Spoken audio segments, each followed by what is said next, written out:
drive us crazy, man. I don't want to go play in Cleveland, And so, anyways, that's what you want to get back. That is what you want to get back. All right, guys.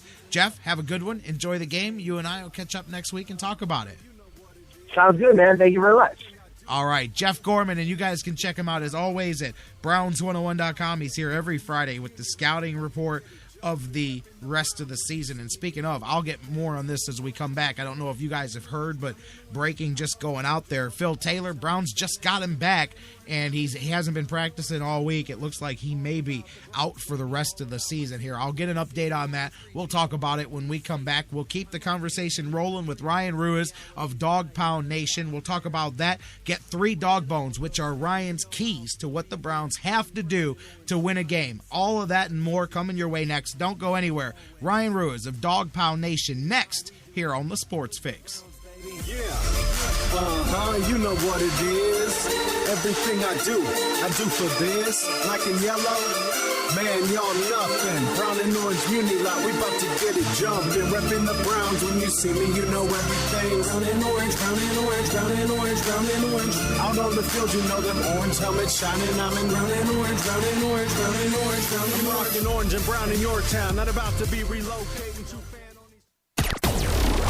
I'll tell you what you're gonna do, brother. You're gonna listen to the Sports Fix, cause Yoda said so.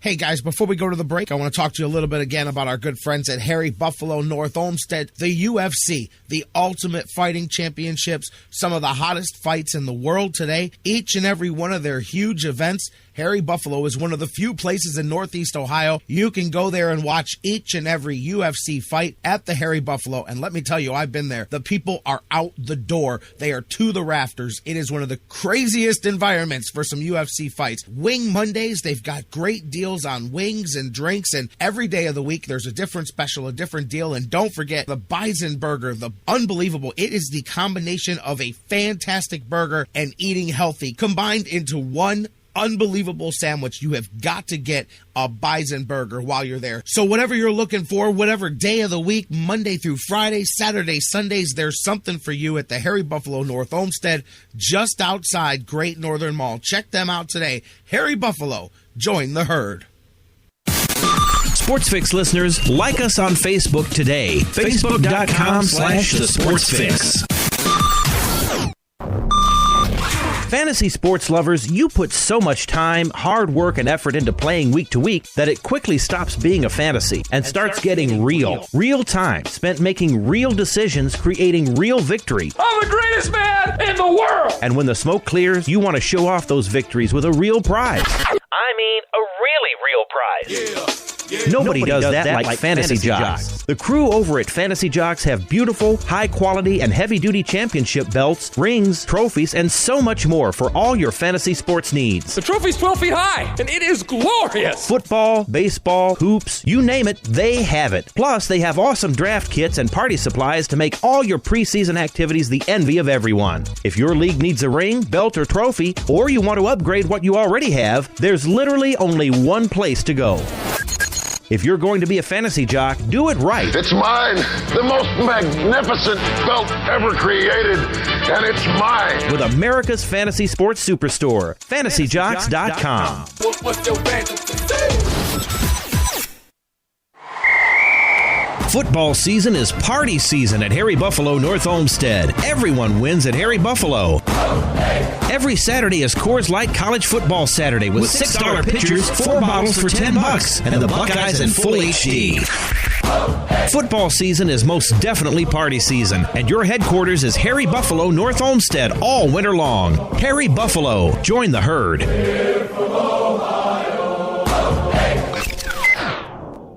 Hey everybody, this is Doug Plagans, the voice of the Lake Erie Monsters, and you're listening to the Sports Fix.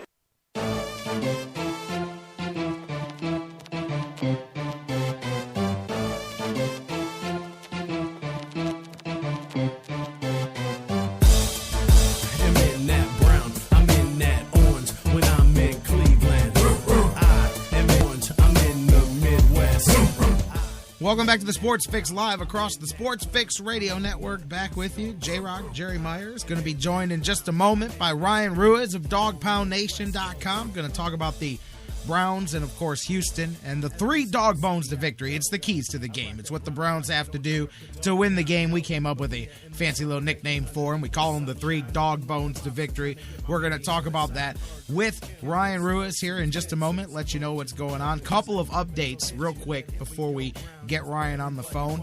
Tayshaun Gibson did return to practice today and was able to practice. So obviously, you can't just say he's going to play, because the key with the concussions is they have to practice and then they have to be symptom-free for a day or two after practice as well. So now the key is where does he fall into that? Is he able to play? If he wakes up tomorrow morning with a headache, you can forget about it. If he's dizzy, you can forget about it.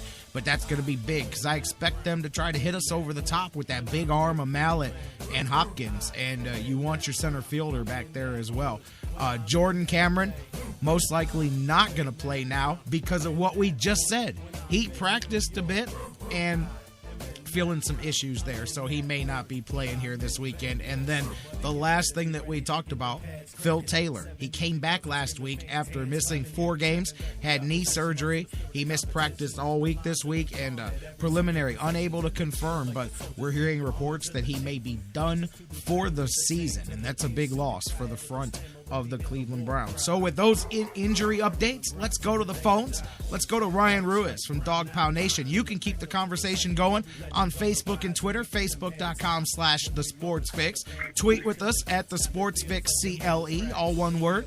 On the phones now, Ryan Ruiz from Dog Pound Nation, Browns beat writer. Ryan, how you doing? I don't know if you've got anything newer than I have. I updated during the break there the best I could with Phil Taylor, but are you hearing the same thing about him being done for the season? Yeah, I am, J-Rock. I was going to actually tell you about the Tayshaun Gibson practicing today, so that's a good thing. Oh, yeah, absolutely. Gibson's big. You want to have him back there. He's played at such a high clip, but yeah, there's a hurt. And obviously, you've been able to fill the gap, but I mean, we talked about last week how the Browns' run defense got better. Well, for the first time in a month, Phil Taylor was in the rotation there too. I'm not saying that was a cure-all, but clearly I think there may have been some correlation to the return of him and getting some reps in there as well and stiffening up against the run. Now you're going to be down without your big man there for the rest of the season. Yeah, it seemed like with Phil Taylor and Reuben next to each other, the Browns' defensive line got more push on Thursday night. So, I mean, right. You got to follow Mike Pettine's philosophy, and that's next man up. Oh, absolutely. I understand that. And the one place that they do have the depth to handle some of that is up front there. We've seen that get tested throughout the season, and maybe they'll get fortunate at the same time. Although, hey, Alfred Blue can play, but he's no Arian Foster. So if Foster is unable to go, that could be good on the back end there for the Browns as far as having to worry about that. But Gibson, to me, is big, man, because he's been a big factor. He's leading the league in interceptions back there. As we say, he's your center fielder, and I expect them, especially if they're not with Foster and they're having some difficulty running the ball, to try to utilize that big arm of Ryan Mallett and go over the top. So the more of your A-game players that you've got back there batting down passes and playing pass defense, the better. Yeah, like we talked about on Friday, J-Rock, Gibson should have had his 7th interception of the year on Thursday night, and he clearly just dropped one that hit him right in the numbers. I think it's the same concept what you're saying with Alfred Blue and Arian Foster. Blue is not Arian Foster, just like Jordan Poyer, who would probably replace Gibson, is not Gibson. So the thing I like about Tayshaun Gibson this season is, yeah, his interceptions are sexy. He's had a few pass deflections, but the number 39 can tackle. He's come up with some big tackles this year. Open field, yes, absolutely. Open field tackles, yep, yes. Absolutely. And that's big. I always used to say I cannot believe that these guys, and the Browns were, all of them in the NFL, but the Browns were A1 criminals in being bad tacklers for the last 20 years. And I would always be amazed, not just at the Browns, but anytime I watch a professional football game and I go, wait a minute, like since the first day you showed up, after they conditioned you, isn't that A1 skill that you learn, that's the base building block of football, is the tackle. And it always amazes me that guys can make it all the way to the highest level of their sport and not be able to do the absolute basic building block. It's crazy, and I know it's because I don't know how tackling became a lost art, because it's what you do on every play of the game, but it did. A lot of guys cannot make the open field tackles. No, I mean, like you said, J-Rock, it's something you learn in Pee Wee. And it's like riding a bike, and you guys make it to the NFL, and all of a sudden they start tackling up high, and that's not how you're taught. And it's been a huge issue over the last, we'll call it 15 years for the Browns. Absolutely, and it doesn't seem to be that much of an issue as the season rolls on. But it's, I always like to say that because sometimes somebody will listen and they'll be like, well, you're crediting a guy for being a good tackler. Trust me, in today's NFL, that's a compliment, even though it shouldn't be. It should be as easy as waking up out of bed in the morning. So, all right, my man, you ready to do some dog bones or what, man? I'm ready, J-Rock. How about the Cleveland Browns in first place? All the haters are out there wondering what's going on right now. How about Tides it? have turned in the AFC North, haven't they? Though. And they're waiting for the other shoe to drop. And it very well may. I mean, who knows? I mean, we are sitting here week to week watching this team go on the journey. But I do believe that the makeup of this team is different. I mean, just in general, the makeup of the team is different because it starts at the top. It has nothing to do – well, it has a lot to do with certain players. But it starts at the top with the guy that's in charge, Mike Pettin. I love the job that he's done. And I think every team is a reflection of their coach. I've never hidden the fact that I don't like Rex Ryan. I think the New York Jets are an absolute reflection of that guy. He never met an interview or a soundbite that he didn't like to give, and he's always too worried about the media and too worried about the soundbite and less worried about the actual. Some guys. Once you've made it in your mind, you play differently than when you think you're not. It's like being hungry and not being hungry. And Mike Pettin was hungry to be an NFL head coach, and he's, doing it the right way. He's not going to just give it away. He didn't fight to get here this long to go, yes, sir, take my job after 1 year. He's the biggest one. He keeps him focused week to week. Yeah, J-Rock, and to build on what you're saying with Mike Pettin, I just want to comment on what you and Jonathan Knight were talking about earlier, and that was what is the difference between this last year's team and this year's team? And to build on what you're saying, yeah, it's Mike Pettin and the coaching staff, but there have been 27, 28 new players from that roster from last year, and a big key to this season has been Joel Bitonio. I mean, this is a guy that I really loved before the draft, and I was ecstatic when the Browns drafted him. He's the reason that the Browns' offensive line is gelling.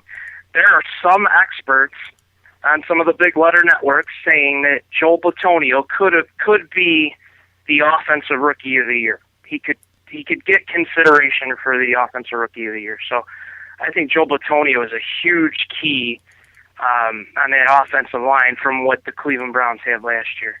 Oh, I agree with you, no doubt. I've loved him from the second the Browns drafted him. They knew what they were doing when they went and got him. People said, go get a receiver. They said, hey, man, we can fill the gap with wide receivers. And then they've shown us that they can fill the gap at least. But they went and found a guy who's going to be – and think about it, man. Once you've got Alex Mack back and healthy, you can assume, since he was there for so long, that he's not exactly injury prone. I mean, you've got the left side of that line locked up and in place, and you have got – I'll put those three up against anywhere. I mean, I'll put Mack and Thomas alone up against any two-man combination, but Mack, Bitonio, and Thomas, that side of the line, good luck with them.